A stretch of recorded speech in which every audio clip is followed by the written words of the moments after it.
Assalamualaikum warahmatullahi wabarakatuh. Bismillah, alhamdulillah, assalatu wassalamu ala rasulillah Sayyidina Muhammad ibn Abdillah man istafahu wajtabahu linubuwati wa risalah wa ala alihi wa ashabihi alladzina hum hudatul ummah, amma ba'dah. Pemirsa Harmoni Ramadan Wonogiri, alhamdulillah pada tahun ini kita oleh Allah Subhanahu wa taala diberi kesempatan lagi untuk menjumpai bulan Ramadan yang penuh berkah. Nikmat ini patut kita syukuri karena dengan nikmat ini kita oleh Allah diberi kesempatan untuk bisa menambah amal-amal soleh, bisa bertaubat dari dosa-dosa yang telah kita lakukan. Marilah kesempatan Ramadan yang penuh berkah pada tahun ini kita gunakan sebaik-baiknya. Seperti sabda Nabi, man shoma ramadhana imanan wahtisaban ghufira lahu ma taqaddama min dzambi. Barang siapa yang berpuasa dengan dasar iman dan mengharap ridho dari Allah, maka dosa-dosanya akan diampuni oleh Allah Subhanahu wa taala. Dalam hadis ini ada dua faktor pendorong sehingga orang yang berpuasa dosanya diampuni semua. Yang pertama adalah imanan. Dalam syarhul hadisnya, arti imanan itu orang yang berpuasa meyakini atas kewajiban puasa Ramadan. Kemudian yang kedua adalah ihtisaban. Dijelaskan bahwa maksud ihtisaban adalah orang yang berpuasa itu karena mengharap pahala dari Allah, mengharap balasan dari Allah, mengharap ridho dari Allah. Kalau hadis tadi diterjemahkan secara menyeluruh, barang siapa yang berpuasa karena sadar bahwa puasa Ramadan itu wajib dan juga mengharap pahala dari Allah, mengharap ridho dari Allah, maka semua dosanya akan terampuni. Pemirsa Harmoni Ramadan Wonogiri, tentunya ridho dari Allah atau harapan mendapatkan ridho dari Allah tidak bisa kita hanya fokus pada syarat dan rukun puasa saja. Kita juga harus memperhatikan adab atau tata krama orang berpuasa. Karena kalau kita hanya memperhatikan sah dan tidaknya puasa, kita hanya akan mendapatkan rasa lapar dan dahaga saja. Kam min shaimin falaisa lahu fi shaumihi illal ju' wal atas. Berapa banyak orang yang berpuasa tidak mendapatkan apa-apa kecuali hanya rasa lapar dan dahaga. Adapun tata krama atau adab berpuasa menurut Syekh Izzuddin bin Abdissalam, yaitu hifdzul lisan wal jawarih anil mukhalafat, menjaga lisan kita dan semua anggota badan kita agar tidak melakukan perkara yang dilarang oleh syariat Islam. Malam yada' qaula zur wal amala bihi falaysa lillahi hajatun fi ayyada'a ta'amahu wa syarabahu. Barang siapa yang berpuasa tidak meninggalkan omongan yang kotor, perbuatan yang kotor, maka Allah tidak akan menerima puasanya kecuali hanya rasa lapar dan dahaga.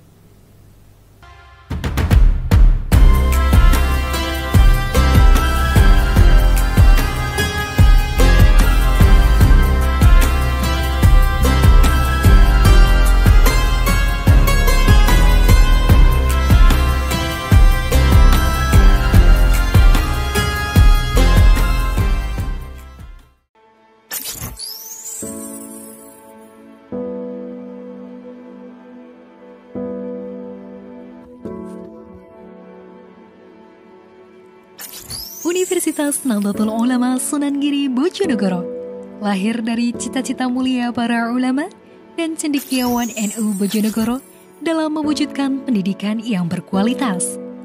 Semangat besar untuk mendirikan sebuah universitas bermula pada tahun 1986 melalui kerjasama dengan berbagai pihak seperti Universitas Sunan Giri Unsuri Surabaya dan Universitas Islam Malang Unisma. Pada tahun 1987, lahirlah sebuah fakultas Universitas Sunan Giri Bojonegoro, yaitu Fakultas Tarbiyah. Selanjutnya pada tahun 1988, mengalami perubahan nama menjadi Sekolah Ilmu Tarbiyah STIT Sunan Giri Bojonegoro. Kemudian pada tahun 1995, mengalami perkembangan berubah nama menjadi Sekolah Tinggi Agama Islam STAI Sunan Giri Bojonegoro dengan penambahan program studi muamalah hukum ekonomi syariah. Workshop yang diadakan oleh PBNU di Cisarua Bogor tahun 2000 membuka lebar kesempatan perguruan tinggi berlandaskan akidah Ahlus Sunnah wal Jamaah ini untuk mengembangkan sayap menjadi universitas.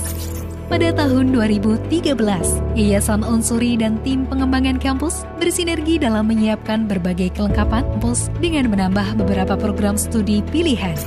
Tak berselang lama, tahun 2014, STAI Sunan Giri Bojonegoro resmi berubah nama menjadi Institut Agama Islam IAI Sunan Giri Bojonegoro dengan 3 fakultas, yaitu Fakultas Tarbiyah, Fakultas Syariah, dan Fakultas Adab. Adapun program studi yang dimiliki sangat bervariasi dan diminati masyarakat. Di antaranya, yaitu pendidikan guru Madrasah Ibtidaiyah PGMI, pendidikan guru Rawdatul Atfal PGRA, Ahwal Asy-Syakhsiyah, serta bahasa dan sastra Arab. Gerak cepat dan kerja keras tim yang dibentuk oleh Yayasan Unsuri Bojonegoro untuk menyiapkan pendirian UNU Sunan Giri Bojonegoro membuahkan hasil. Pada tahun 2015, Universitas Nahdlatul Ulama Sunan Giri UNU Giri Bojonegoro menyelenggarakan perkuliahan. Pada tahun 2020, unifikasi 2 lembaga perguruan tinggi telah terwujud senada dengan cita-cita para ulama dan cendekiawan NU Bojonegoro. Hingga saat ini, di bawah pimpinan Rektor Kiai M. Jauharul Ma'arif MPDI, Universitas Nahdlatul Ulama Sunan Giri UNU Giri Bojonegoro telah mengalami perkembangan yang sangat pesat dengan memiliki 5 fakultas, 16 program studi, dan 2 program studi magister pasca sarjana. Pesatnya perkembangan UNU Giri. Kini, UNU Giri menduduki peringkat 1 universitas terbaik di Kabupaten Bojonegoro versi Eduren. Dengan posisi terbaik di lokal Bojonegoro, memacu semangat UNU Giri untuk terus berkembang sehingga dapat bersaing dalam kompetisi nasional hingga internasional. Mahasiswa, dosen, dan seluruh civitas akademika diarahkan untuk selalu meningkatkan kapasitas diri dan prestasi sehingga UNU Giri World Class University tahun 2036 bisa terwujudkan. Dalam pengembangan infrastruktur, UNU Giri berkembang dengan cepat. Pemenuhan ruang kelas dan fasilitas pengembangan mahasiswa menjadi prioritas utama. Ke depan, UNU Giri mengarah menjadi pusat kawasan pendidikan, teknologi, dan entrepreneurship Nahdlatul Ulama, sehingga dapat memberikan manfaat jauh lebih besar dari sebelumnya.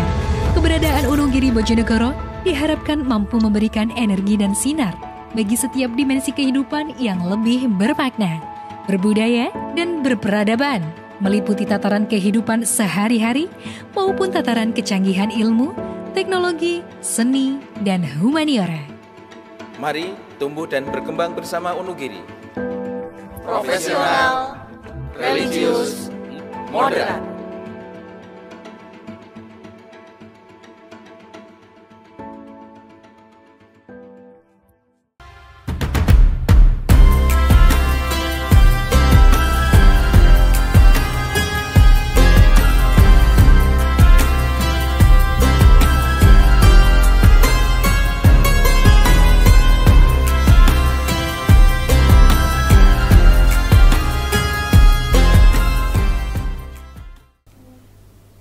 Ada fenomena atau tradisi menarik di Indonesia ketika memasuki bulan Ramadan, yaitu tradisi ngabuburit atau menunggu waktunya buka puasa, dan juga ada yang namanya bukber atau buka puasa bersama. Secara hukum, kedua tradisi ini sebenarnya tidak ada masalah. Artinya boleh-boleh saja. Apalagi tradisi ini kita isi dengan kegiatan yang positif.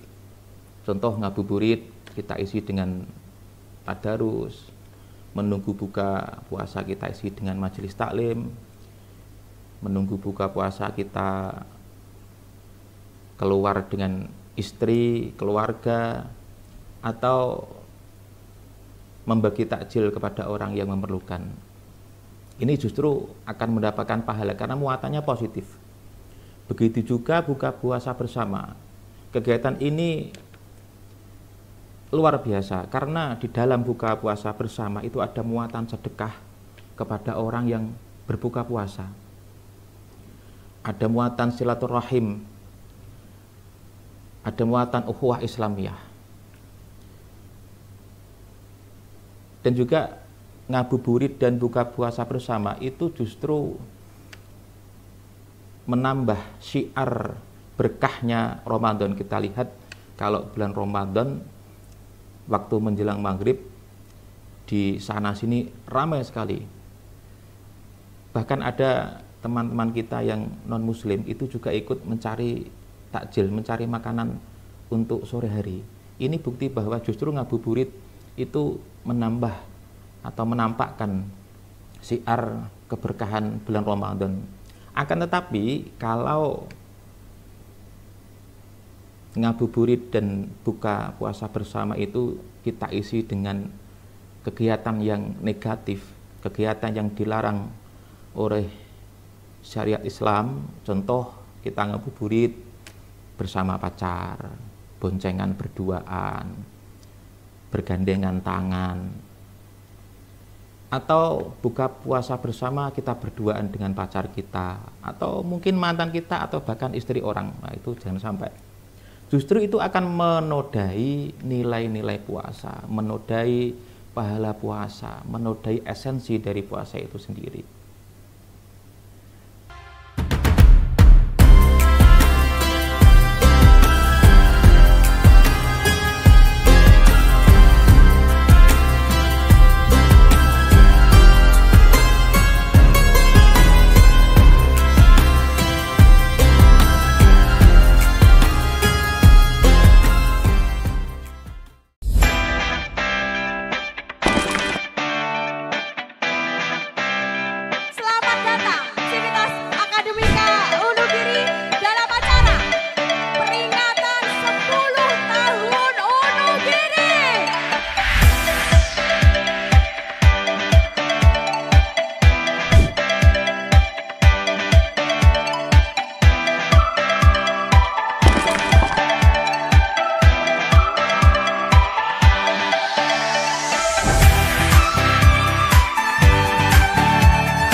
Bismillahirrahmanirrahim. Dengan rahmat Allah Subhanahu wa taala, jalan sehat pagi ini dalam rangka Dies Natalis Wonogiri yang kita jalankan, semoga mendapat rahmat Allah Subhanahu wa taala. Sukses untuk diri.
Kalau secara fikih ngabuburit atau buka puasa bersama dengan pacar itu, kalau kita katakan sah apa tidak puasanya, tetap sah. Karena sah dan tidak puasa seseorang itu ketika memenuhi syarat dan rukunnya. Selama dia tidak minum, dia tidak makan dan memenuhi rukun-rukunnya, maka puasanya sah. Akan tetapi esensi dari puasa itu tidak hanya menahan dari makan dan minum, tapi juga menahan lisan kita, mata kita, telinga kita, dan semua anggota badan kita agar juga ikut ditahan dari segala hal yang dilarang oleh Allah Subhanahu wa ta'ala. Itu juga merupakan tujuan daripada puasa itu sendiri, bahwa Allah berfirman dalam Al-Quran ayat terakhirnya, yaitu la'allakum tattaqun, itu supaya kita diwajibkan berpuasa supaya kita bertakwa. Arti takwa itu sendiri adalah menjalankan segala perintahnya dan juga menjauhi segala larangannya. Dengan kita menahan lisan, mata, telinga, dan juga anggota badan kita, otomatis kita sudah lurus dengan tujuan puasa, yaitu agar orang-orang bertakwa.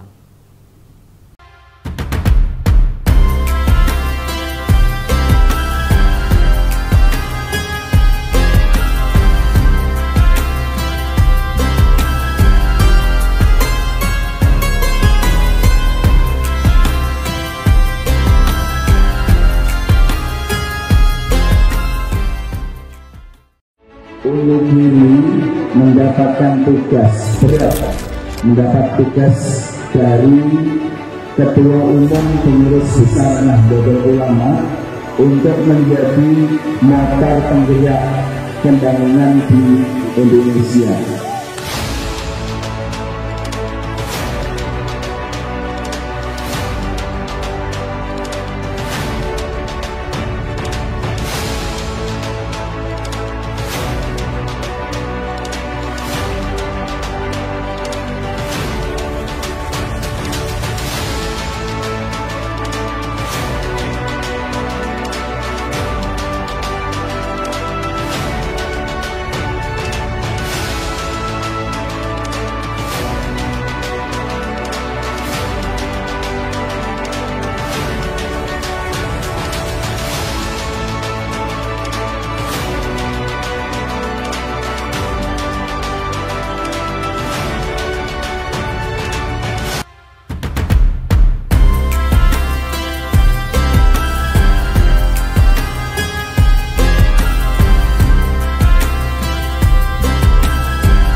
Pemirsa Harmoni Ramadan Unugiri, Allah berfirman, ya ayyuhalladzina amanu kutiba alaikumusyamu kama kutiba alal ladzina min qablikum la'allakum tattaqun.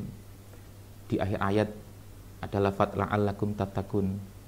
Artinya tujuan kita diwajibkan puasa itu adalah la'allakum tattaqun, supaya kita bertakwa kepada Allah. Itu tujuan utamanya. Berarti kalau ngabuburit dan buka puasa bersama, kita isi dengan kegiatan yang negatif, kegiatan yang jauh dari nilai-nilai ketakwaan, maka puasa kita akan melenceng jauh daripada tujuannya. Imam Al-Ghazali mengatakan tingkatan orang berpuasa itu ada 3. Yang pertama adalah puasa umum, yaitu puasa hanya menahan rasa lapar dan dahaga. Puasa ini adalah puasanya orang awam, tingkatan paling rendah. Kemudian yang kedua, lebih tinggi lagi, namanya puasa khusus, yaitu puasanya orang di samping menahan rasa lapar dan dahaga, orang-orang ini juga menahan seluruh anggota badan agar tidak melaksanakan atau melakukan perkara yang dilarang oleh Allah Subhanahu wa taala. Ini adalah orang-orang shalih. Yang paling atas adalah puasanya khususil khusus. Ini adalah tingkatan para nabi dan para rasul, yaitu mereka berpuasa di samping menahan lapar dan dahaga, menahan seluruh anggota badan agar tidak bermaksiat kepada Allah, juga menahan hati mereka jangan sampai lupa kepada Allah. Satu detik pun lupa hatinya, maka orang-orang ini menganggap puasanya batal. Kita tidak mungkin sampai di peringkat ketiga, karena ini adalah peringkatnya para nabi dan juga para rasul. Kita masih bisa menjangkau tingkatan yang kedua, yaitu orang-orang soleh. Kita berpuasa tidak hanya menahan lapar dan dahaga, tapi juga menahan agar anggota badan kita tidak melakukan perkara yang dilarang oleh Allah Subhanahu wa taala. Jangan sampai kita berpuasa pada tingkatan yang paling rendah, yaitu hanya menahan lapar dan dahaga. Semoga puasa pada tahun ini membawa kita kepada jalan yang benar. Ada 2 kebahagiaan ketika orang itu berpuasa, 1 kebahagiaan ketika kita berbuka puasa. Ini semua orang bisa mendapatkannya. Kebahagiaan yang kedua adalah bertemu Allah Subhanahu wa taala di surga. Semoga kita mendapatkan kedua-duanya. Wallahul muwaffiq ila aqwamit thoriq. Wassalamualaikum warahmatullahi wabarakatuh.